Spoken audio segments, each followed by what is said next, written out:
Once again, William Ruto has captured the members of parliament. And this is an addition to what has been happening in the past. You capture the members of parliament and ensure that whatever happens in the executive, they don't question. Whenever they send a bill to the parliament for assenting, or for passing, it is never questioned. So you realize that things are smooth for government to do anything the way they want it to happen. One of the things that to show William Ruto had captured parliament, first of all, is the issue to do with impeachment. Impeachment is clearly from President William Ruto. When it came to parliament, almost 300 MPs supported it. Rigathi Gachagua was successfully impeached from parliament.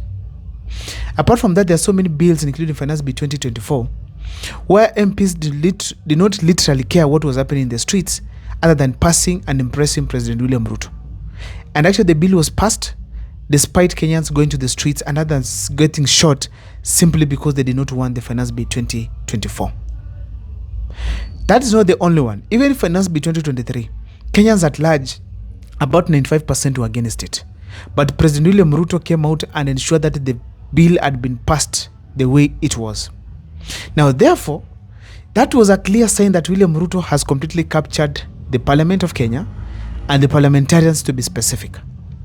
Now, what are some of the ways that President William Ruto uses to capture these parliamentarians? The first one, it is through corruption. How? You give MPs money in form of NCGDF, and then they misuse. If you want to see that politicians are misusing the NGCDF, it is by checking the flamboyant lifestyle they are living across.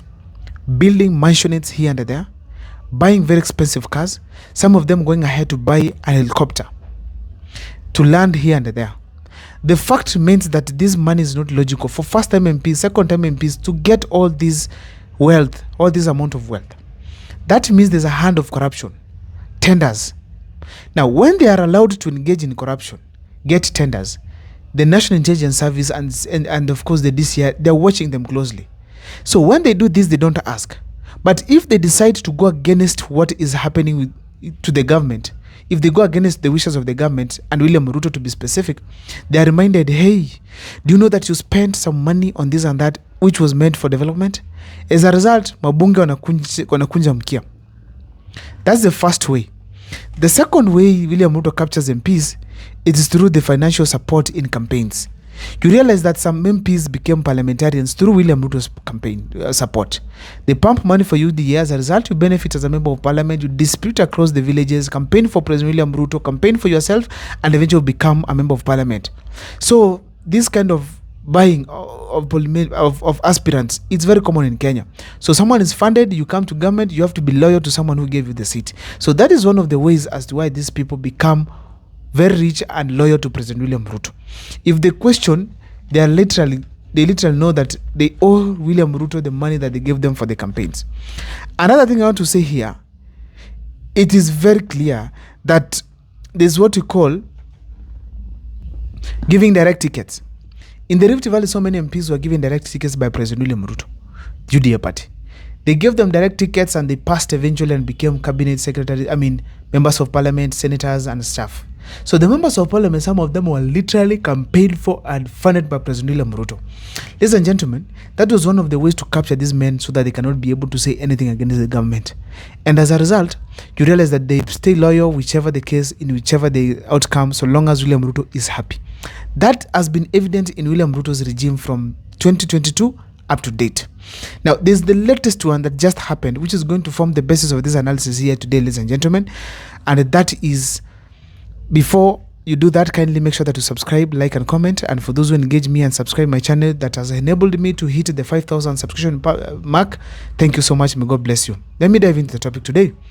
What is this newest way that President William Ruto has been able to capture these parliamentarians?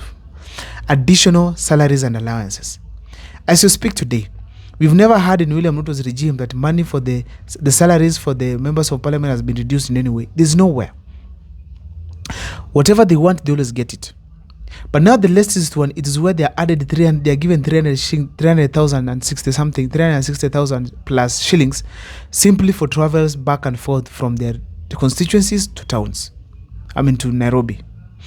When these travel allowances are given to the president, to the deputy, to the members of parliament, this is simply to bribe them, to make them at ease, to make them love the government, to give them support the government, because they're also getting supported. They're getting more money in their side.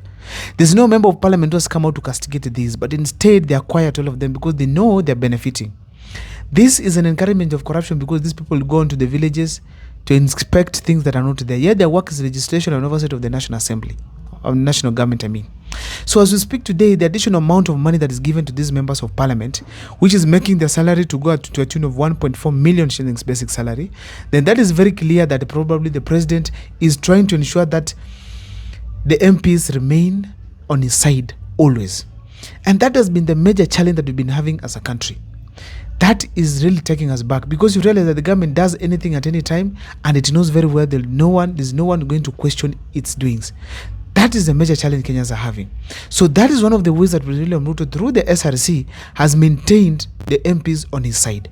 And in fact, most of them, as a result, they were able to impeach Rigathi Gachagua, and they could do anything at any point. So we expect them to do more. Then I sat down and asked myself, what is the reason as to why William Ruto has added these people this amount of money, huge amount of money at this point? What came to my mind is this: the Finance Bill 2025. It has been going around rumors, and this was leaked very well. We know it is true that there are increments that Mbadi was making in the various commodities in the country and services. This increment in taxes on those services and commodities is going to some extent affect Kenyans negatively. And as expected, Kenyans will come out to complain about it, and to an extent even go and demonstrate. However, William Ruto cannot afford to have the bill again thrown out like the others were done. So William Ruto is eventually going to ensure that the Finance Bill 2025 has passed. So the MPs are going to be pocketed. They are ensured that they pass the bill, so that at least they can be able to put William Ruto, to be in the side of William Ruto first of all, and also be favored by President William Ruto in any case. So therefore, that is why, to support the Finance Bill 2025 is the simple reason as to why this money was added at this point, to simply keep Kenyans, keep MPs on William Ruto's side. This means there are so many bills going to come to Parliament, including creating more powers for the Prime Minister. And I've heard William Ruto not once, not twice mentioning Raila Amolo Odinga as not our former Prime Minister as he used to do, but as our Prime Minister. Meaning very well Mudavadi has been kicked out of his position, and the fact remains that the new sheriff is in town. I don't know what is your take as far as this is concerned, but I feel strongly that our MPs have been tamed, and that is why I feel strongly that in 2027, we need to take them, all of them, home, so that we have people who at least are going to do legislation, oversight properly. Let me see in the comment section, you guys, what you think. My name is Abil Mukwa. Thank you so much for watching. For those who have been helping me to achieve all these things in this channel, please, may God bless you abundantly. Keep watching and following.